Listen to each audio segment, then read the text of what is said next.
Okay, guys, pickups video for 2022, the first one of the year, and it's a pretty good one, I think, as they are every month. I look forward to these because they're fun to do, and I'm passionate about the games that I pick up and that I'm playing. So they're a lot of fun for me. So I appreciate some of you guys watching. I know I don't get the most views for these, but just whoever is watching, I appreciate because you guys can share your passion for games on what games you picked up in the month of December or whatever month or whatever time of year you picked up in the year 2021. So I thought it was a pretty good year for games for me.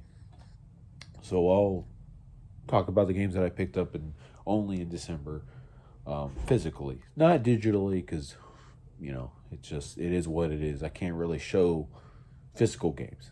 But anyways, here we go.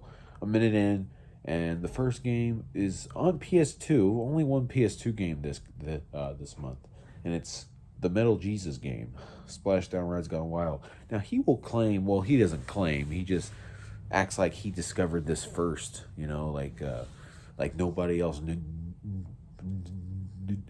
about this game. But I tell you what, I played this game way before he even knew about it. I played this game when it first came out, and I love this game. I still love it to this day. It's got great track design, great graphics, good gameplay. It's made by Rainbow Studios. Um, but yeah, this game is great. I know Metal Jesus says this game is good. He's right. The game is good. It's one of the better. If you're gonna get a ski-doo racing game, get this because even Splashdown, the original Splashdown, that was made by Infogram. This is made by Rainbow Studio and published by THQ. So you might want to check that one out if you haven't already. I'm sure a lot of people have by now. Thanks to Metal Jesus to getting the game out and recognized. Besides just me and a few other people from back in the day who actually played the game. Excuse my voice. I'm just getting over being sick, so I might be a little bit more raspier than I normally am. But it's just your typical December flu or cold that I had. It was only for like 2 days. It wasn't anything serious. All right, so the next game is the only Xbox 360 game on this list, and that is the Outfit. Now, I picked this up strictly because it was one of the newer backwards compatible games that I haven't picked up yet, and I never played it before.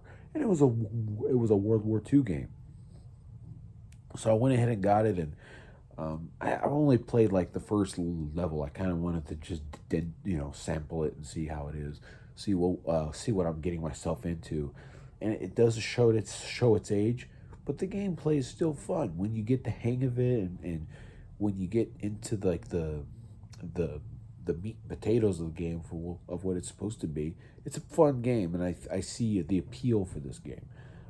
It's just a game that we don't really get no more, especially out of this type of genre, third person perspective. But there's team tacticals. You can control your team and tell them what to do.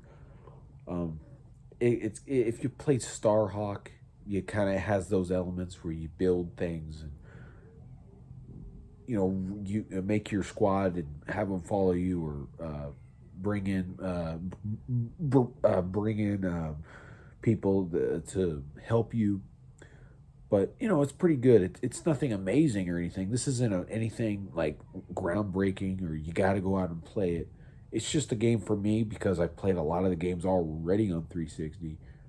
This is the one I haven't played. And I think it's decent. It's not too bad. I don't know if I'll ever beat it or play a lot of it, but it's nice to have in the collection. Nintendo Switch games. Let's get this one out of the way.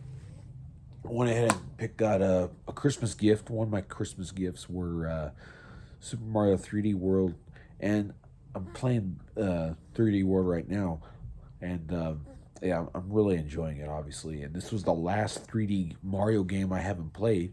And obviously Bowser's Fury. Bowser's Fury, I'll play as soon as I'm done with the 3D World. But great graphics, great music, uh, just an awesome game. Uh, the soundtrack is very good too. I like that. But your typical 3D Mario stuff, but that's the only 3D Mario game that I have yet to play, and I'm finally playing it and enjoying it as well. Another pickup that I had, another licensed Nintendo game that is always $60, but I didn't pay $60 for this, and I got it for Christmas as well. And this was Hyrule Warriors: Age of Calamity. Now, I don't like. I never really got into the Warriors Dynasty Warrior games. But I downloaded a demo for this on the eShop. Nintendo was actually kind enough to have a demo for this game. And it's unbelievable. The combat is so satisfying. It's just very pick up and play. You don't have to learn a whole lot. There's no puzzle solving. Your brain doesn't have to do a lot of thinking. You just go in there, hack and slash your way through enemies, open up areas in the level, take them out. It's just simple fun. And the story, this has a story.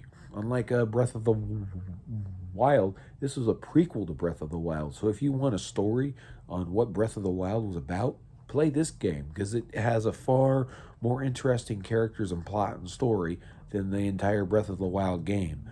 Um, you might want to check this out. It's free on the eShop if you want to give it a try.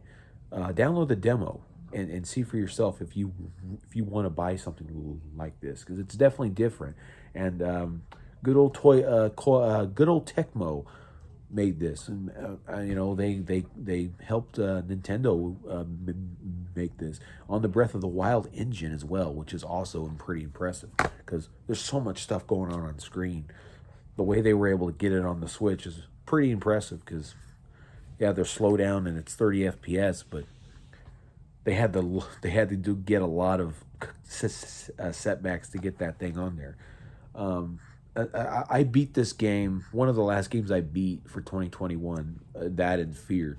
I beat it on the 30th, like 2 days left for the new year. But Wonderful 101. I finally got to play this, and I gotta say, this game is good. Okay, it is very good. The, the problem is it's designed for the Wii U mainly because they got two screens and it's mainly designed for the Wii U because they got two screens on the screen on your own TV set sometimes, and the screen can kind of look a little busy, and it looks very distracting and ugly. It just there's a lot going on sometimes on the screen, a lot of text popping up, and all that other text was supposed to be for the separate screen, and it's all going up on one screen. We're right up there, and it's still a good game to play. But if you can play the Wii U version, if you have a Wii U, then play the Wii U version instead. The another one, the last Switch game of the set is Sonic Colors. I got this also for Christmas, and yeah, this game is I'm finally. This is like one of the only Sonic games I've ever owned physically, and I finally get to play it. And I want to get more into Sonic like 3D Sonic. I've always played the 2D Sonics. I've never really got into the 3D Sonic, so I can't wait to play this and get into it. And like, cause Sonic Mania is just perfection, right, for Sonic.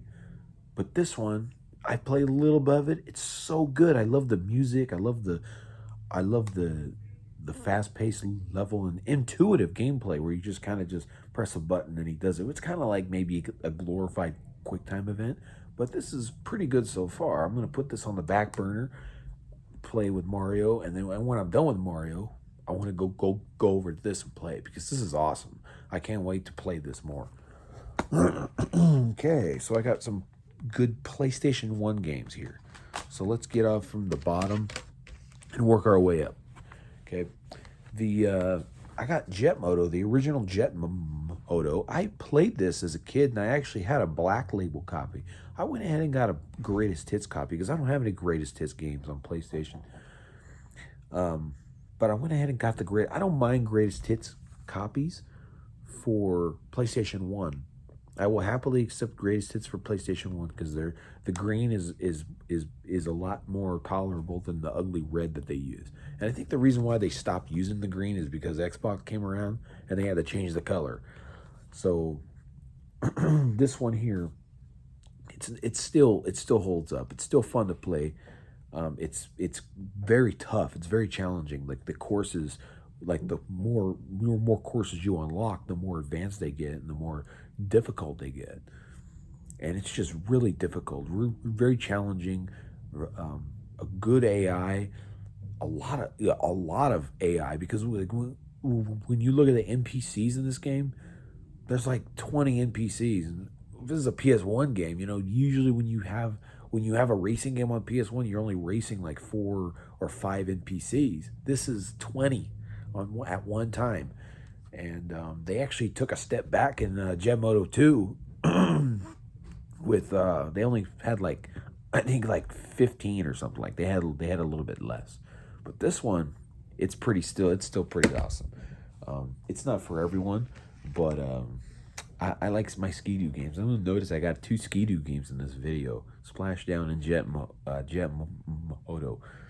So those are classics that I must have, and they're racing games because racing games are just one of my favorite genres. Of course, I got the original Crash Team Racing with the foil cover, which is awesome because I tried looking for some, and some just didn't look in good enough shape. I know this has a little bit of crack, but that's okay. I could always replace this case with a brand new one, with a brand new jewel case. But I love Crash Team Racing. I prefer this over the nitro fueled. I don't really like the nitro fueled AI. It's really cheap. They amped up the difficulty so darn high, and it's not fun. The AI and difficulty is perfect.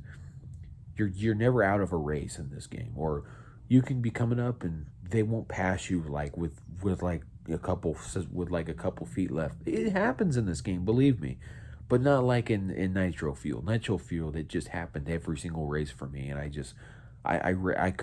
can't handle it, dude. Like I like this one way more than the Nitro Fuel. I just prefer to play it, and it's made by Naughty Dog, not by I think it was Toys for Bob or Vicarious Visions. It's either of those two guys, but I still prefer the Naughty Dog one. Okay, now this one is just mainly based on nostalgia alone. This game isn't for everyone, but this is a ESPN Extreme Games, also rebranded as One Extreme.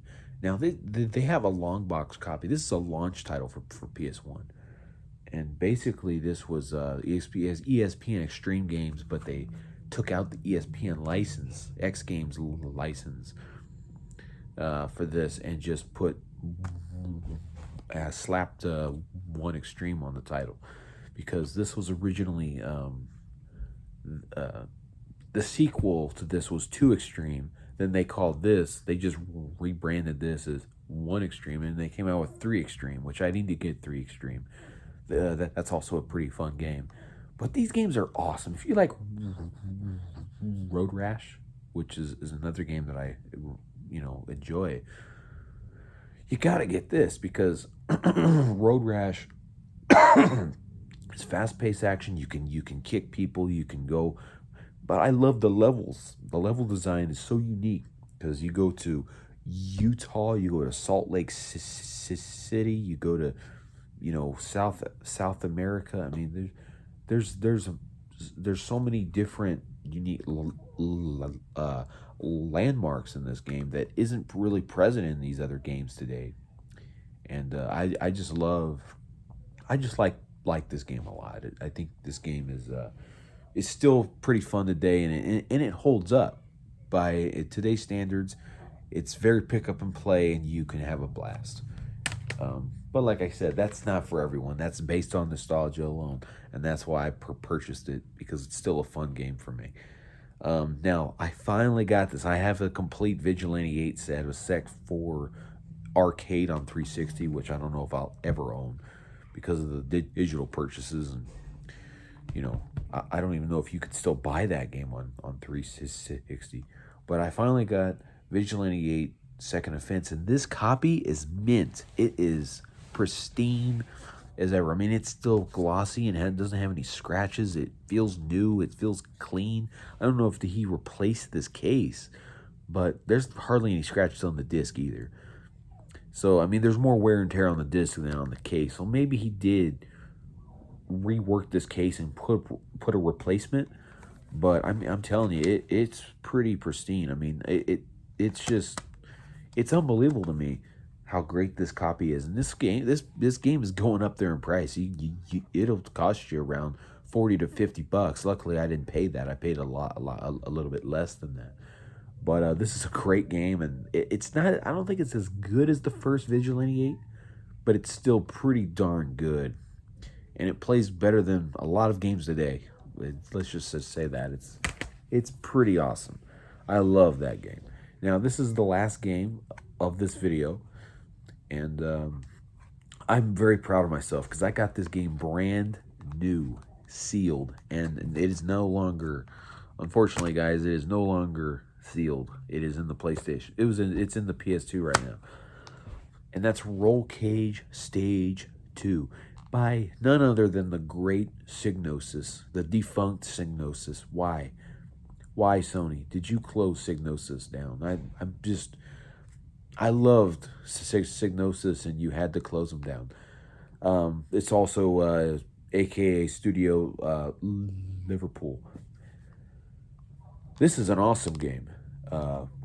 Good racing, very challenging, good courses, great music, good graphics. This came out late in the PlayStation life cycle. Came out in 2000, so think this game was in the shrink wrap with the sticker on it for 20 years, over 20 years, and I think that's unbelievable. It's awesome. And I did a gaming sin by opening it. I mean, can you believe that? But man, this game actually has a mode to play soccer with cars. Played way 15 years or so before Rocket League, and the official game, the Supersonic Acrobatic Record Power Battle Cars. That's the people don't know that Rocket League is actually a sequel to its own game, Supersonic Acrobatic Record Power Battle Cars. Try saying that 10 times fast. But yeah, Roll Cage Stage 2, you got to pick this up if you're a fan of the genre. I can't stress this enough. If you're a fan of a certain genre, you should just go out and start collecting for that genre. Period.